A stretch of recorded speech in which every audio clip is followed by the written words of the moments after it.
राजीव जी, कांग्रेस के प्रदेश अध्यक्ष उदयवान के खिलाफ आप प्रदर्शन करने जा रहे हैं और पुतला भी फूकने जा रहे हैं सुबह मंडी धर्मशाला में। ऐसी क्या वजह है कि आप लोग पुतला फूकने पर आमादा हो जाते हैं? सरकार भी आपकी। देखिए भूटानी जी, सबसे पहले तो मैं आपके दर्शकों को नमस्कार कहना चाहता हूँ। वैभव क्रांति के दर्शकों को बहुत बहुत नमस्कार।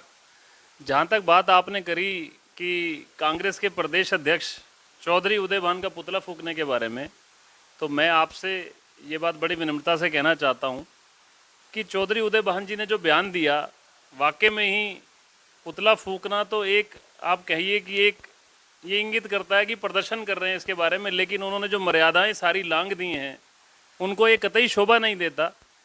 चौधरी उदयभान जी मेरे पिताजी के साथी रहे हैं, मेरे पिताजी के साथ एमएलए रहे हैं। तो ये सरकार घोटालेबाजों की सरकार है, भ्रष्टाचारियों की सरकार है।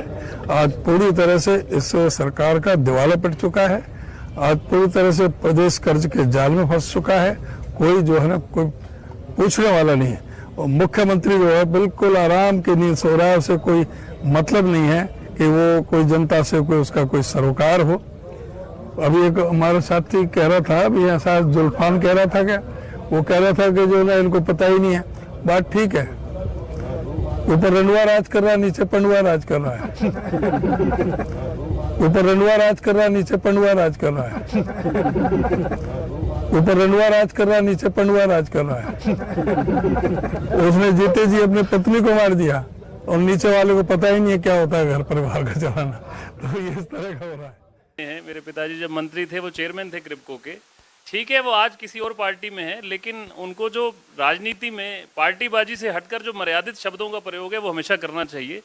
उन्होंने जो ये मर्यादित शब्दों का प्रयोग किया, उन्होंने अपनी छवि को धूमिल किया है और ये शो करता है, ये प्रदर्शित करता है कि कांग्रेस पार्टी इस समय कितना बौखला चुकी है, उनके अंदर कितनी हताशा है।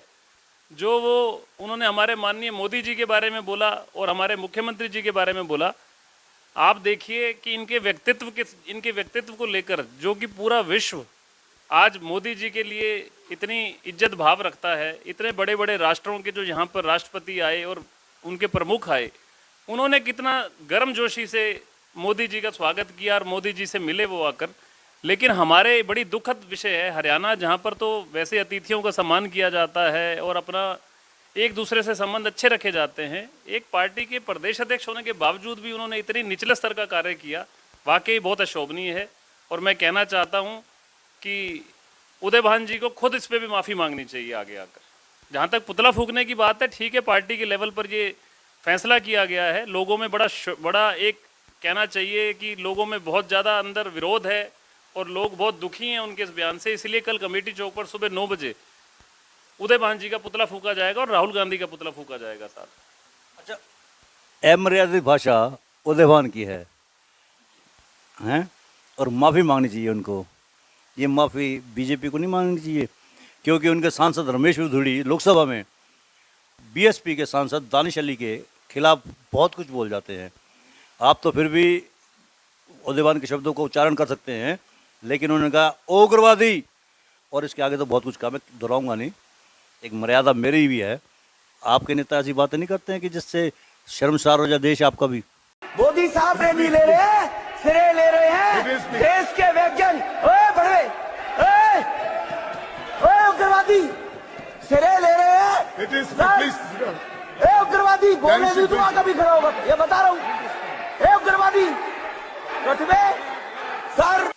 देखिए, जहाँ तक बात आप कर रहे हैं कि अगर कुछ लोकसभा में ऐसा हुआ, कुछ भी गलत होता है, तो मैं किसी पार्टी का, चाहे यहाँ पर मैं भारतीय जनता पार्टी का जिले का उपाध्यक्ष हूँ, लेकिन मैं गलत बात को गलत बोलूँगा, सही को सही बोलूँगा। अगर उन्होंने कुछ गलत बोला तो पार्टी ने उसके लिए उन्हें कारण बताओ नोटिस भी दिया हुआ है और उनको टाइम दिया गया है, वो उसका जवाब देंगे वहाँ पर।